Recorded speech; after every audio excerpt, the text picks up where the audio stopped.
Voilà, gloire à Dieu. Est-ce que quelqu'un est là ce matin pour la première fois? Le service d'accueil ne m'a pas donné de nom, mais si jamais il y a quelqu'un qui est là pour la première fois, pour la deuxième, pour la troisième, est-ce qu'il y en a qui ne comptent plus le nombre de fois qu'ils sont là? Alléluia! Soyez bienvenus! Soyez bienvenus. Nous voulons rendre un culte à notre Seigneur. Et lorsque le peuple de Dieu est appelé à rendre culte au Seigneur, il le fait de tout son cœur. Et j'espère que ce matin, vous l'avez fait de tout votre cœur. J'aimerais aborder avec vous un autre sujet que le sujet classique de la louange, de l'adoration. C'est une adoration, une louange avec nos dîmes et nos offrandes. À vrai dire, c'est un sujet particulièrement difficile et ce n'est pas mon sujet préféré. Mais les frères m'ont demandé d'apporter une fois par année ce sujet à l'église. Donc comme je ne l'ai pas fait en 2017 et qu'on est déjà dans le mois de décembre, je me suis dit je veux honorer la demande de mes frères. Et je me suis préparé pour vous apporter ce matin un message qui sera pas terminé ce matin, mais que nous terminerons d'une manière particulière jeudi, lors de notre rencontre d'intercession. Ça sera un temps où également vous pourrez apporter vos sujets de prière par rapport à des situations matérielles difficiles. Vous les apportez bien sûr dans l'anonymat, dans le secret. Et puis nous les mettrons dans la boîte et nous prions d'une manière particulière pour toutes les situations financières, matérielles, difficiles que vous pouvez rencontrer. Je crois que Dieu est fidèle. Et parler de la dîme et des offrandes ne doit pas forcément nous faire peur. Mais il faut parfois réaliser que ce sujet nous blesse, que ce sujet peut nous déranger par notre culture, par ce qu'on a appris, vécu. Et j'aimerais ce matin que nous puissions laisser notre culture de côté, laisser nos a priori de côté et ouvrir le Saint-Livre pour nous imprégner de la parole de l'Évangile pour nous ce matin. Une parole de grâce, une parole de bénédiction, parce que qui parle de dîmes et d'offrandes parle aussi de bénédiction. C'est un vaste sujet. Excusez-moi d'ores et déjà de ne pas aborder toutes les questions. Parce que si je voulais aborder toutes les questions, on aurait ce matin une étude qui va durer presque toute la journée. Et je n'aimerais pas vous retenir au-delà de ce qui est raisonnable. Néanmoins, on va commencer à parcourir certains textes de la Bible avec un regard nouveau. Et j'aimerais demander à mon frère Roland de bien vouloir prier pour la parole de Dieu que nous allons ouvrir, prier pour que ma bouche ne dise pas de choses qui sont contraires à la parole de Dieu et que vos oreilles entendent uniquement ce que vous devez entendre. Les bruits de la rue, on les laisse de côté. Les bruits de nos difficultés quotidiennes, de nos soucis, de nos tracas, on les laisse de côté. Et on veut entendre que la voix du Seigneur. Merci, frère Roland, de bien vouloir introduire ce message par la prière. C'est vrai, Seigneur, que ta voix est douce. Parfois, tu es obligé, comme un bon Père, Seigneur, de nous reprendre. Mais nous te bénissons parce que tu fais tout cela avec amour. Et lorsque tu nous enseignes, Seigneur, tu nous enseignes avec amour. Tu ne condamnes pas, mais nous te bénissons de ce que, dans ton amour, toujours, dans ta sagesse, tu nous rappelles ce que tu as fait pour nous. Et Seigneur, tout ce que nous pouvons t'offrir, tout ce que nous pouvons te donner, n'arrivera jamais à compenser le prix que tu as payé pour nous. Oh, sois loué, sois béni, Seigneur, et nous voulons être reconnaissants. Merci, Seigneur, merci, Saint-Esprit, maintenant d'être avec ton serviteur qui va nous parler de ces choses. Nous te bénissons, Seigneur, de ce que nous serons toujours plus près de toi. Merci, Père, au nom de Jésus. Amen. Amen. Amen. Gloire à Dieu. Les frères et les sœurs qui ont introduit ce temps de culte par la louange et l'adoration, qui ont choisi des chants, ont été les précurseurs de ce message.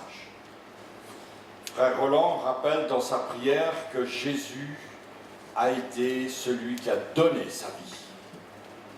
Le Père l'a donné pour nous.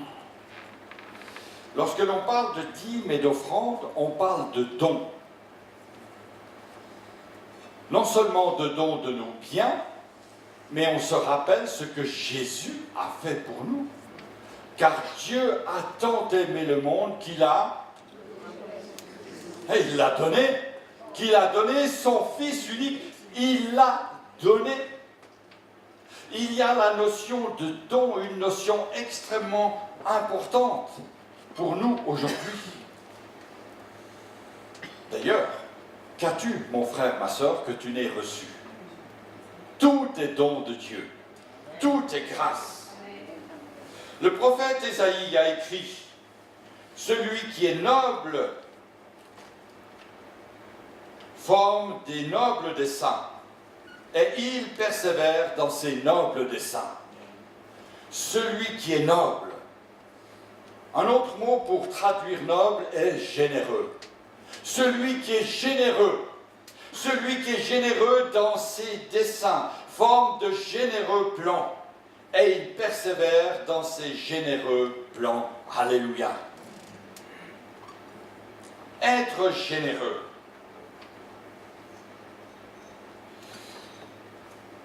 J'aimerais que nous puissions ce matin non pas être à l'écoute d'une règle,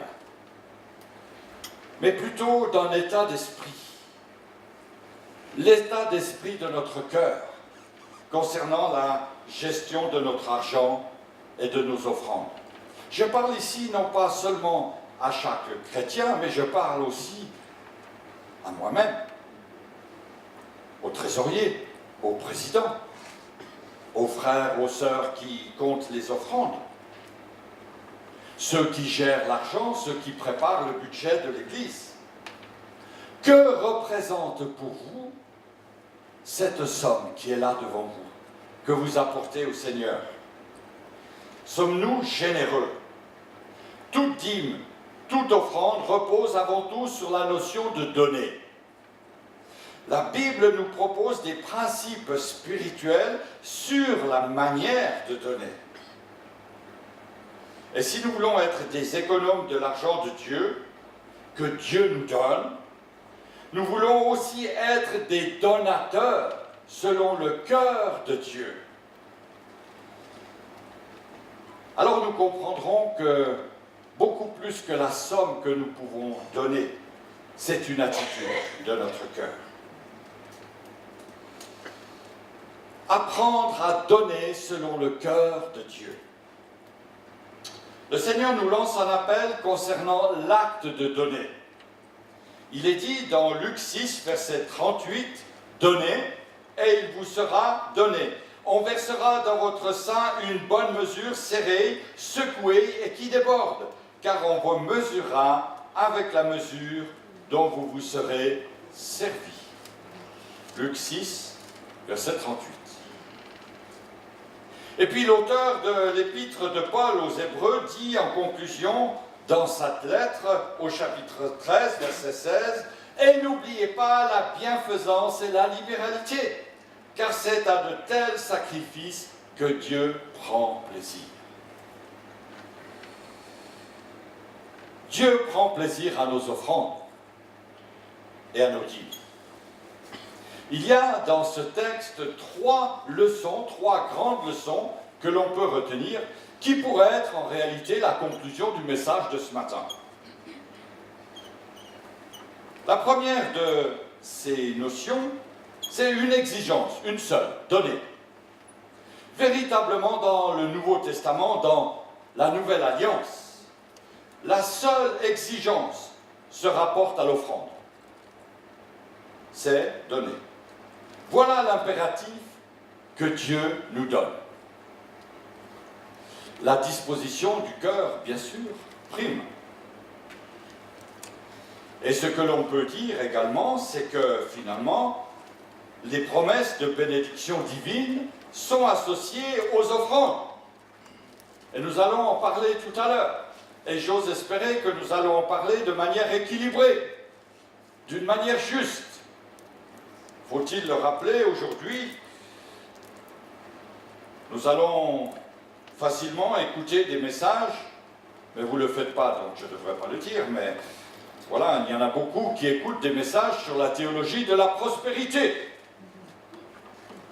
Avec en raccourci, plus tu donnes, plus tu seras béni.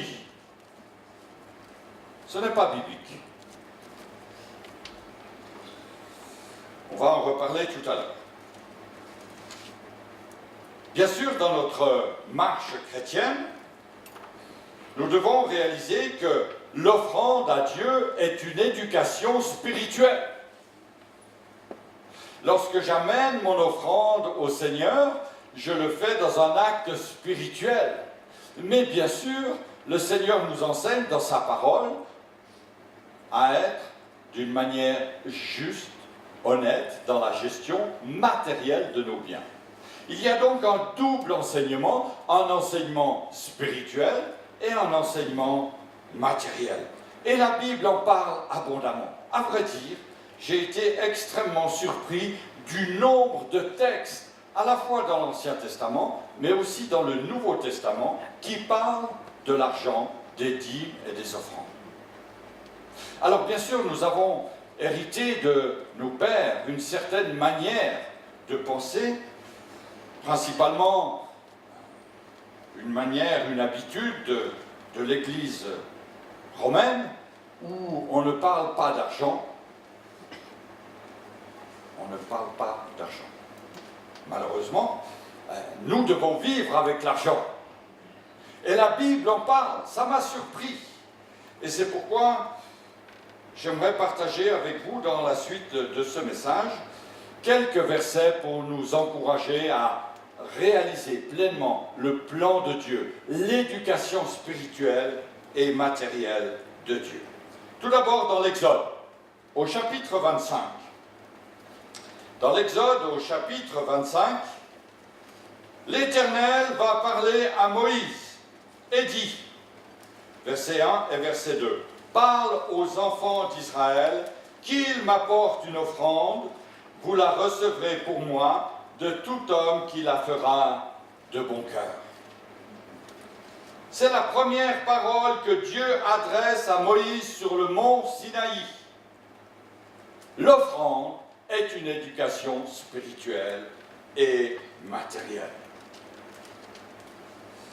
N'est-il pas dit dans Hébreux 13, verset 16, que c'est un sacrifice dans lequel le Seigneur examine.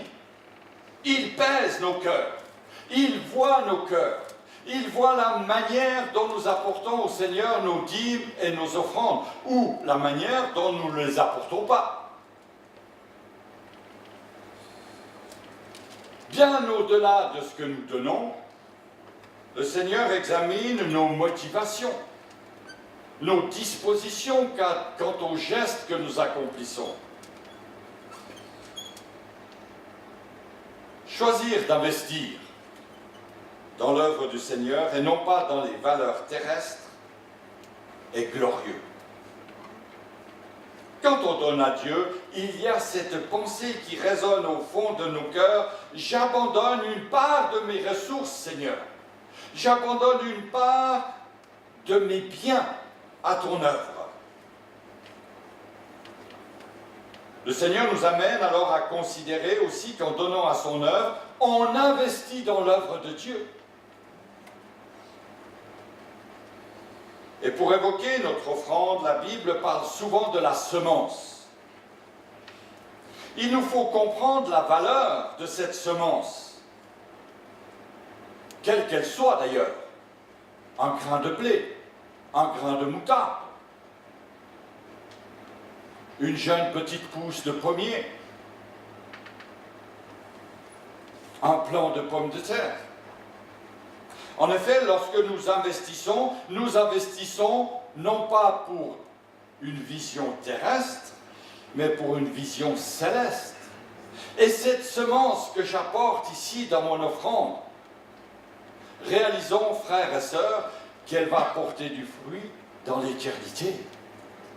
Mais déjà sur cette terre, les prémices sont là. Dans Matthieu, au chapitre 6, 2 versets, 19, 20, plutôt 3 et 21. Matthieu, chapitre 6, versets 19, 20 et 21. Ne vous amassez pas des trésors sur la terre, où la teigne et la rouille détruisent, et où les voleurs percent et dérobent. Mais amassez-vous des trésors dans le ciel, où la teigne et la rouille ne détruisent point, et où les voleurs ne percent ni ne dérobent. Car là où est ton trésor, sera ton cœur. Là où est ton trésor, sera ton cœur. J'aime beaucoup cette image pour illustrer ce verset. Cette Bible, cette parole, dont les pages pliées forment un cœur. Là où est ton trésor, sera ton cœur.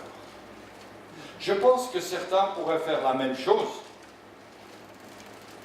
avec des billets de 1000.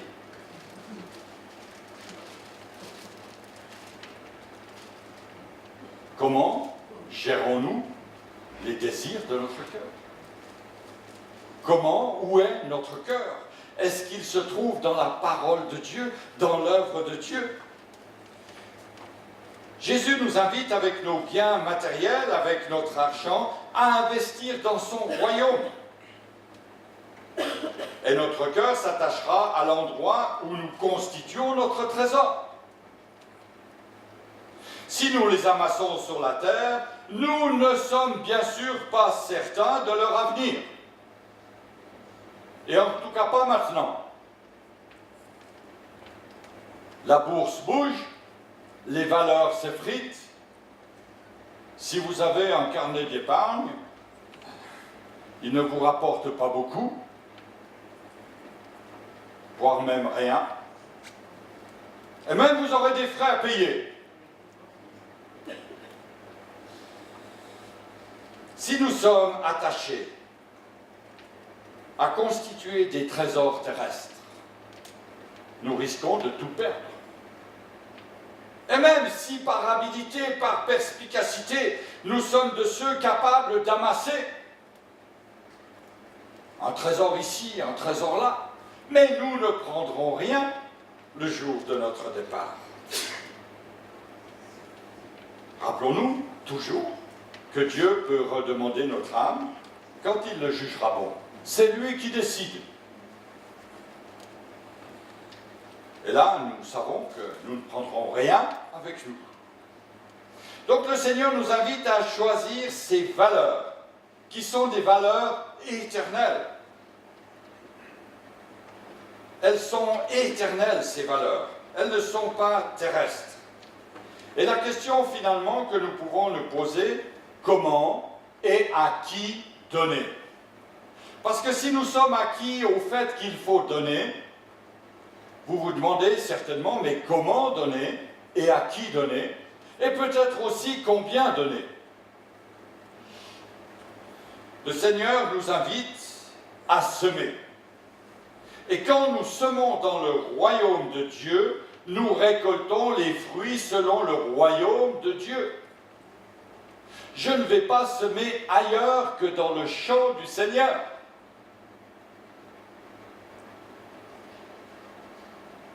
Lorsque j'étais agriculteur, je n'imaginais pas aller semer ou planter des pommes de terre dans le champ de mon voisin. Je sème dans le champ qui est le mien. Beaucoup ont ici un petit jardin. Vous n'allez pas planter des pommes de terre dans le jardin du voisin. Vous les plantez dans votre jardin. Nous sommes appelés à investir dans l'œuvre du Seigneur. Dieu est le Dieu qui pourvoit. Non pas simplement parce que nous donnons à son œuvre, mais parce qu'il est un Père. Jésus, dans Matthieu 6, verset 33, nous invite à chercher le royaume de Dieu, le jardin du Père, et à croire aussi qu'il comblera à tous nos besoins. Cherchez premièrement le royaume et sa justice, et toutes choses vous seront données par-dessus.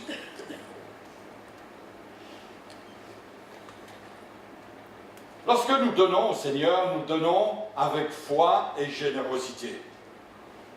Et les chapitres 8 et 9 de la deuxième épître de Paul aux Corinthiens sont consacrés à la gestion de l'argent. Pour ainsi dire, ces deux chapitres au complet. Frères et sœurs, je n'ai encore jamais vu de Bible où on avait enlevé ces deux chapitres. Regardez, vérifiez dans votre Bible. 2 Corinthiens, chapitre 8 et chapitre 9. Ces chapitres, ils y sont. On ne les a pas enlevés. Oh, peut-être que certains auraient voulu déchirer ces pages. Mais la Bible dit que ces choses existent. Elles ont été écrites. Elles ont été posées pour notre instruction. Alors, une question que l'on peut se poser, combien et comment donner? C'est une question triviale, mais au-delà de cette formulation, la véritable question est de savoir quel est l'esprit du don. Comment est mon cœur lorsque j'apporte mon offrande au Seigneur? 2 Corinthiens 9, verset 6, un verset que je cite ici.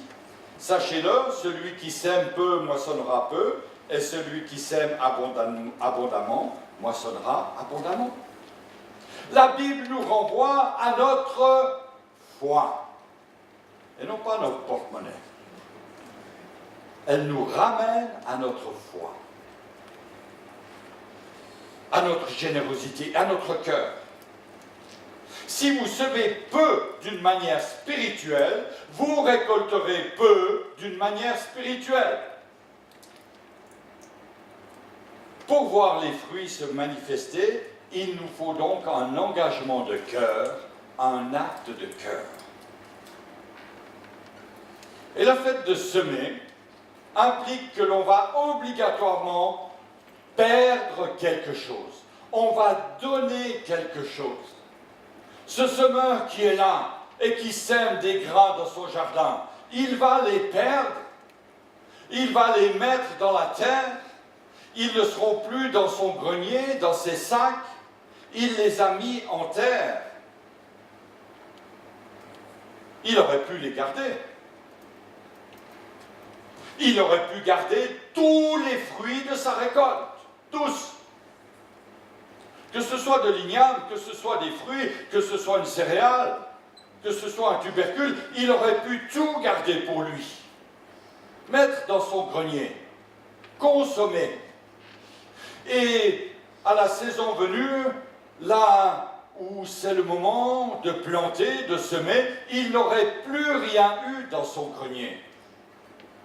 Mais l'attitude de donner implique évidemment un sacrifice.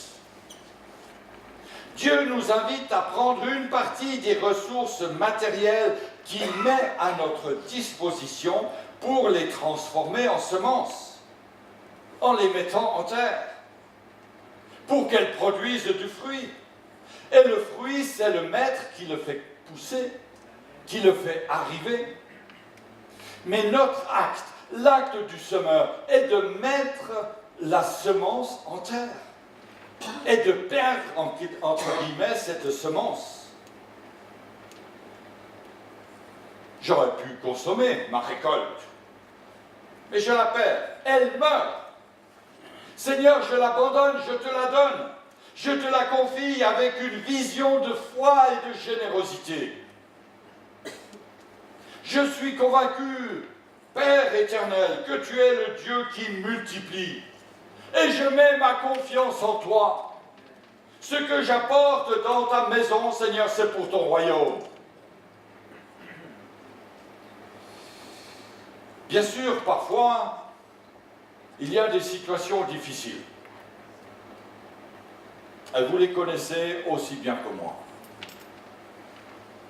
Ces situations difficiles peuvent générer dans notre cœur une attitude qui n'est pas celle que Dieu aimerait. Parfois, les dons se font avec une mauvaise intention. Si notre cœur n'est pas en accord avec la pensée du Seigneur, quelle que soit la somme, quel que soit l'argent que nous pourrions mettre de côté, apporter au Seigneur, Dieu n'acceptera pas de bénir cet argent, cette offrande, car pour lui, c'est le cœur qui compte avant tout. Si j'amène mon offrande avec amertume, Dieu ne peut pas bénir. Ne donnez pas à contre-cœur, frères et sœurs. Ne donnez jamais à contre-cœur. 2 Corinthiens 9, toujours Corinthiens 9, verset 7, que chacun donne comme il l'a résolu en son cœur, c'est-à-dire librement, d'une manière généreuse, sans tristesse ni contrainte. Car Dieu aime celui qui donne. Comment? Avec joie, alléluia. Dieu aime celui qui donne avec joie.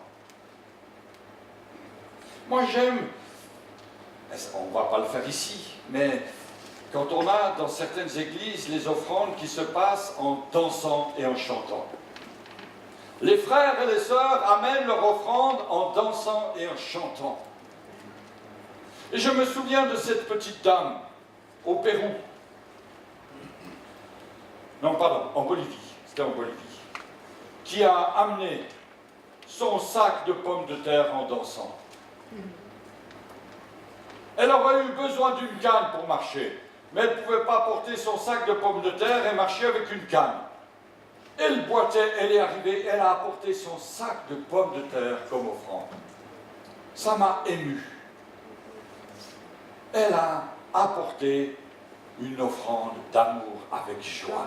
Elle était joyeuse de venir ici sur le devant en apportant son offrande. Un sac de pommes de terre. Oh, alléluia. N'oublions pas, d'ailleurs, cette parabole que Jésus va adresser aux pharisiens, enfin, c'est pas une parabole, pardon, cette parole que Jésus adresse aux pharisiens, malheur à vous, scribes et pharisiens hypocrites, parce que vous payez la dîme de la menthe, de l'ânette et du cumin, et que vous laissez ce qui est le plus important dans la loi, la justice, la miséricorde et la fidélité. C'est là ce qu'il fallait pratiquer sans négliger les autres choses. Ce qui est important, c'est la justice, la miséricorde, la fidélité. Voilà ce que Dieu nous invite à considérer. C'est la manière de donner selon le cœur de Dieu. Et on l'a chanté, on l'a vécu tout à l'heure, Dieu nous a tant aimés qu'il a donné son Fils unique. Dieu ne sera jamais le débiteur des hommes. Jamais. Nous sommes toujours débiteurs envers notre Seigneur. Car jamais nous ne pourrons compenser le prix du sang versé par Jésus.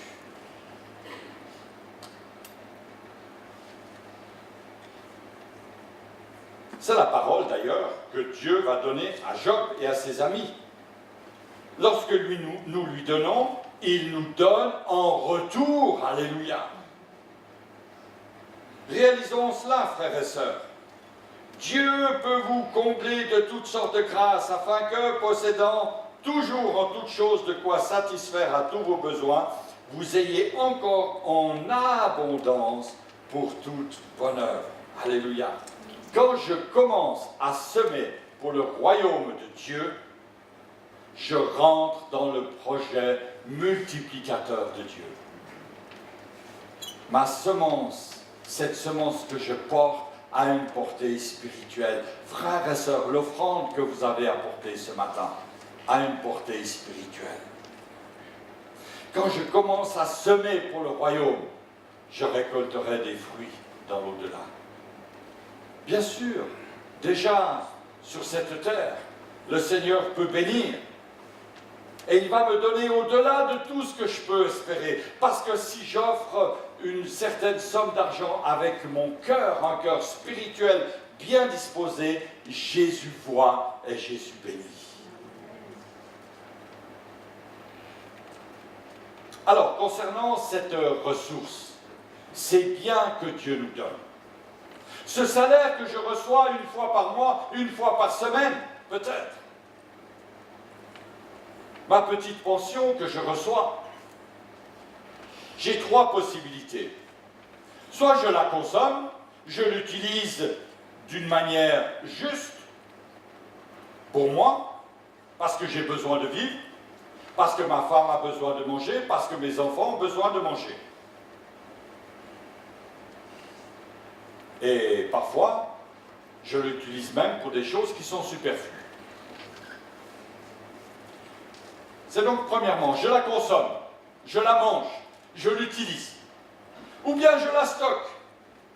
C'est-à-dire que je vais la mettre dans mon grenier, dans mon carnet d'épargne, dans mon coffre à la banque.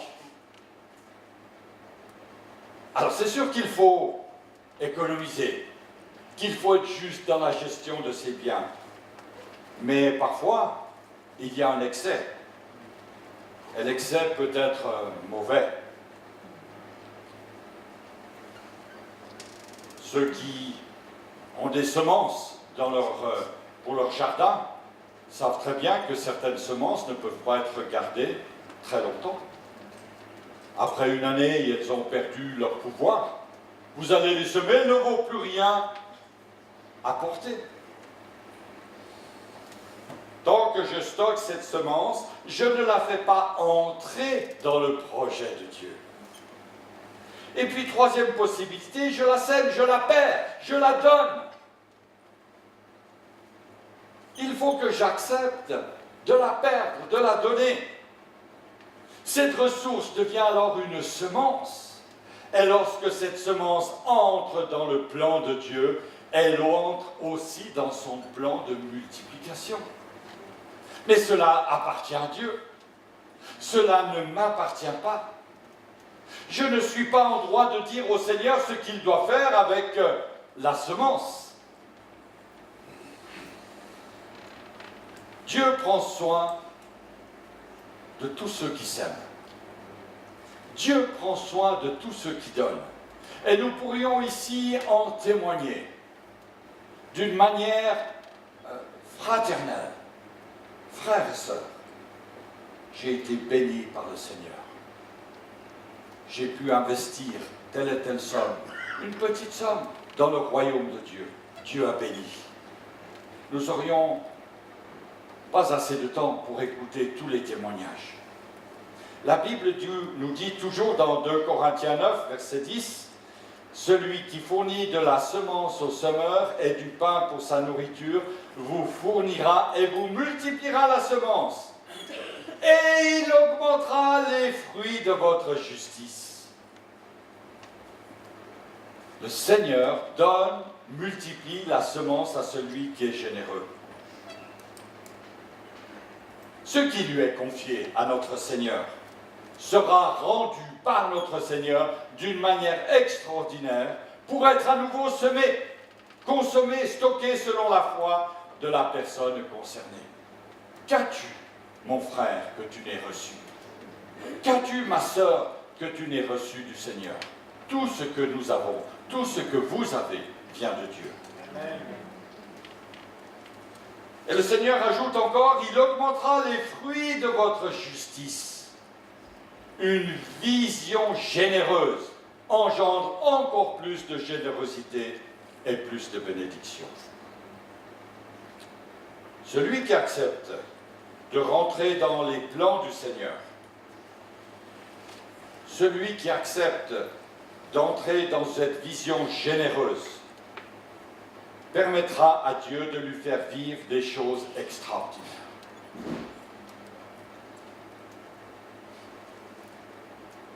Un jour, des hommes ont commencé, des femmes ont commencé à dire, Seigneur, je veux maintenant, non pas simplement tout consommer, tout stocker, mais je veux faire de mes ressources des semences pour ton royaume. Et à partir de ce moment-là, ces hommes, ces femmes ont été bénis. Ils ont commencé à vivre des choses extraordinaires. Ils ont vu la main de Dieu se manifester sur leur vie, sur leur famille. Et j'ai envie de vous dire, frères et sœurs, en toute fraternité ce matin, permettez à Dieu de vous bénir de cette manière. Vivez de nouvelles expériences avec Dieu. Une nouvelle croissance spirituelle avec Dieu à travers vos biens et vos ressources. Le Seigneur ne sera jamais débiteur de qui que ce soit. Et c'est là, lorsque j'amène mon offrande au Seigneur d'une manière sincère, avec tout mon cœur, en réalisant que lui-même s'est donné à la croix pour moi. C'est quand je rentre dans cette compréhension du don et de l'offrande que j'obtiens des bénédictions matérielles et spirituelles. Toujours dans 2 Corinthiens 9, le verset 11 et 12, dans la Bible en français courant.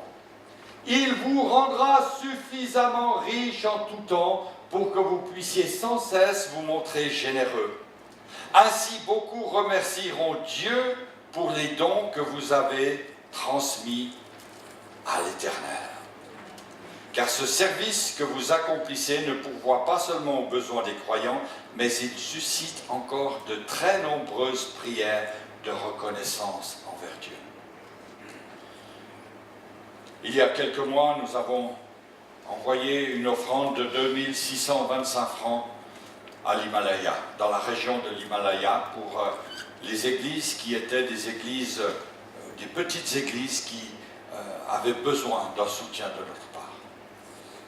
Je ne suis pas dans le cœur des habitants de cette région, les habitants du Bhoutan, mais je peux vous dire qu'ils sont reconnaissants. Pour vous, pour nous, pour les églises qui ont donné. Parce qu'ils ont besoin de ce soutien, frères et sœurs. Et imaginez que nous serons un jour avec eux dans le ciel. Et là, ce sera le grand rassemblement, louant la bonté, la fidélité de Dieu. Mais vous avez été, nous avons été, avec nos faibles moyens, un encouragement pour vous, pour eux, une bénédiction. Et puis, c'est pas en donnant 2625 francs que nous manquons de quoi que ce soit. Alors c'est vrai, ce matin, il n'y a pas de chauffage dans l'église.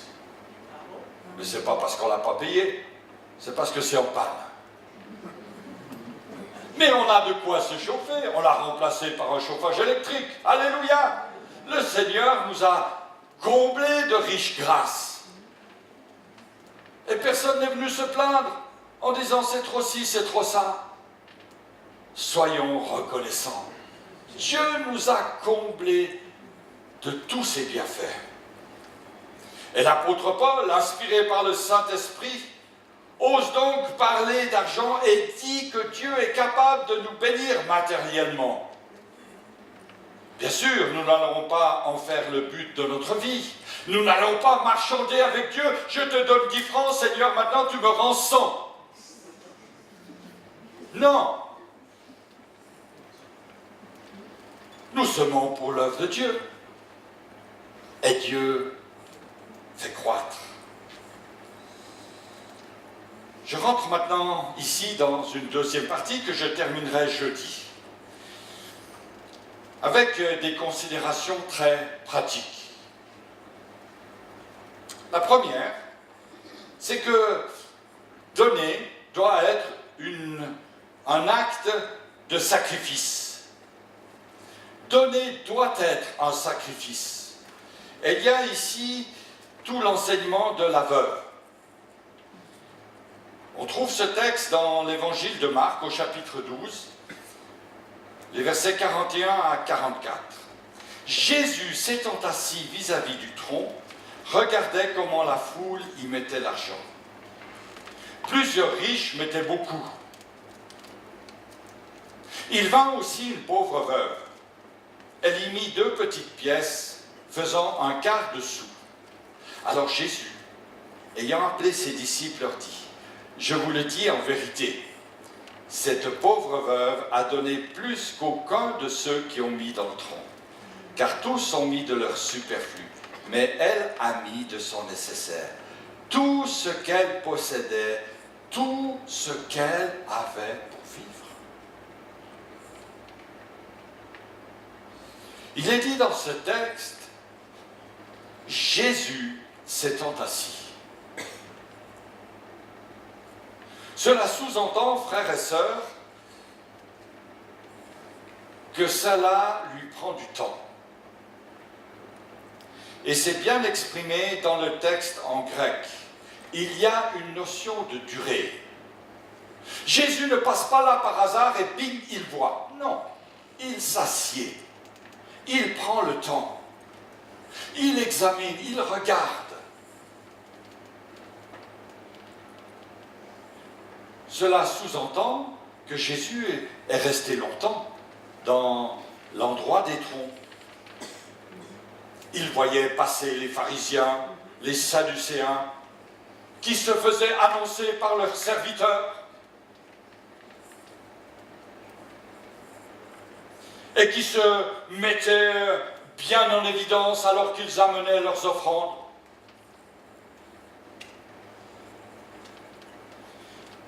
Chacun pouvait donc entendre les pièces tomber jusqu'à ce que cette femme arrive, cette veuve. Et là, lorsqu'elle va mettre ses pièces dans le tronc, on entend à peine un tout petit bruit. Mais Jésus, lui, a tout vu. Il était assis, il regardait.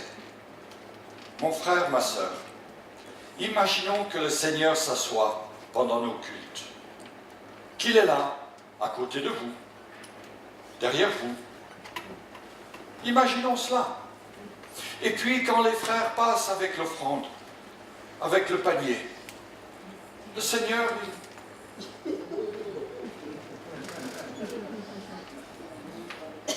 Et puis même, le Seigneur peut s'approcher. Et puis, excusez-moi ma soeur, ça se fait pas. Et il regarde ce qu'il y a à l'intérieur du sac. Et il compare, il examine. Il connaît nos cœurs. La soeur, le frère. C'est quoi ça? Frères et sœurs, imaginez que vous recevez votre déclaration d'impôt. Et puis que vous décidez de cette année de ne pas payer vos impôts. Vous allez donner cette somme à votre voisin qui en a plus besoin que les impôts. Allez expliquer au fisc que cette année vous n'allez pas payer vos impôts. Ils vont vous recevoir comment? Frères et sœurs, comment sommes-nous dans la maison du Seigneur? Oh, je sais, il n'y a pas de voleurs parmi nous. Mais quand même, posons-nous la question. Est-ce que nous ne volons pas un petit peu le Seigneur? Oh Seigneur, ce mois, c'est trop difficile. Je garde un peu là, Seigneur. Je garde un peu. Je te mettrai ça le mois suivant. Allez dire ça aux impôts. Je payerai l'année prochaine.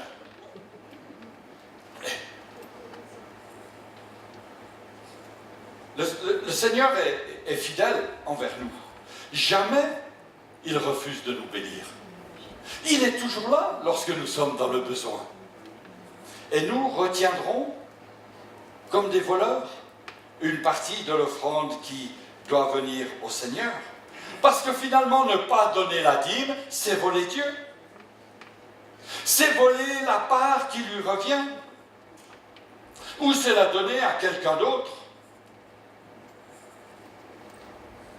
L'offrande que nous apportons au Seigneur est une offrande d'amour.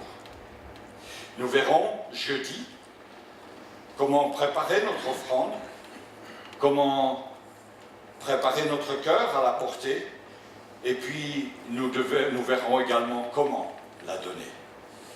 Nous voulons terminer ces moments en nous inclinant dans la prière.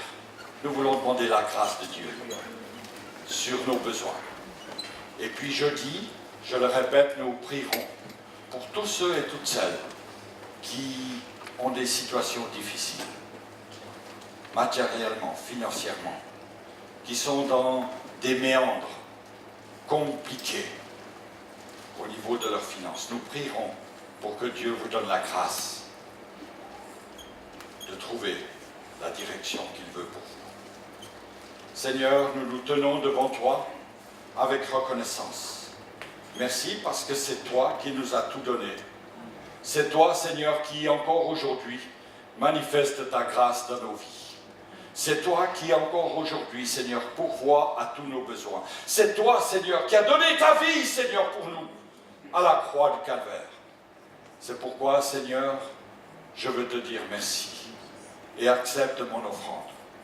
De tout mon cœur, Seigneur, je me tiens devant toi avec mes frères et mes sœurs et je te demande ta grâce, Seigneur, sur les biens de l'Église, sur les biens, Seigneur, que le peuple de Dieu apporte ici dans ta maison.